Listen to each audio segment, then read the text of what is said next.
திருப்பூர் மாவட்டம் காங்கேயம் அருகே அரசு பேருந்தும் காரும் மோதிய விபத்தில் ஒரே குடும்பத்தைச் சேர்ந்த 5 பேர் உயிரிழந்த நிலையில் விபத்து தொடர்பான சிசிடிவி காட்சிகள் வெளியாகியுள்ளது. அது தொடர்பான காட்சிகளை தற்போது பார்க்கலாம்.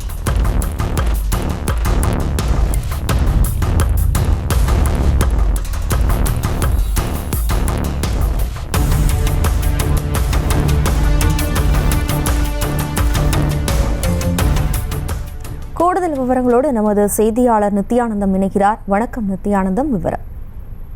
வணக்கம் ஜெயஸ்ரீ. திருப்பூர் மாவட்டம் காங்கேயம் அருகே ஓலப்பாளையத்தில் நேற்று அதிகாலை காரும் அரசு பேருந்தும் நேருக்கு நேர் மோதிய விபத்தில் ஒரே குடும்பத்தைச் சேர்ந்த 5 பேர் பலியானது சோகத்தை ஏற்படுத்திய நிலையில் தற்போது அந்த விபத்து குறித்த சிசிடிவி காட்சிகள் சமூக வலைதளங்களில் பரவி பரபரப்பை ஏற்படுத்தியுள்ளது.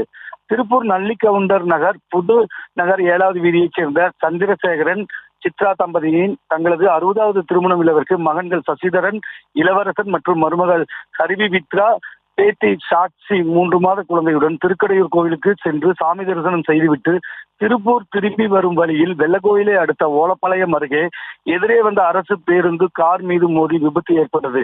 இந்த விபத்தில் காரில் பயணித்த 6 பேரில் 5 பேர் சம்பவ இடத்திலேயே உடல் நசுங்கி பலியாகினர். மேலும் மூத்த மகன் சசிதரன் படுகாயங்களுடன் மேல் சிகிச்சைக்காக கோவை தனியார் மருத்துவமனையில் அனுமதித்து சிகிச்சை பெற்று வருகிறார். இறந்த 5 பேர்களின் சடலங்களை காங்கேயம் அரசு தலைமை மருத்துவமனையில் பிரேத பரிசோதனை செய்யப்பட்டு நேற்று மாலை உறவினர்களும் ஒப்படைக்கப்பட்டது. மேலும் இந்த விபத்து குறித்து காங்கேயம் டிஎஸ்பி பார்த்திபன் தலைமையில் வெள்ளக்கோயில் காவல்துறையினர் விசாரணை மேற்கொண்டு வருகின்றனர். இந்த நிலையில் தற்போது அதிகாலையில் நடந்த இந்த விபத்து குறித்து சிசிடிவி காட்சிகள் தற்போது காங்கேயம் பகுதிகளில் உள்ள சமூக வலைதளங்கள் செல்போன்கள் பரவி பரபரப்பை ஏற்படுத்தியுள்ளது. ஜெயஸ்ரீ, விவரங்களுக்கு நன்றி நித்யானந்தம். செய்திகளை உடனுக்குடனும் துல்லியமாகவும் தெரிந்து கொள்ள சப்ஸ்கிரைப் பண்ணுங்க.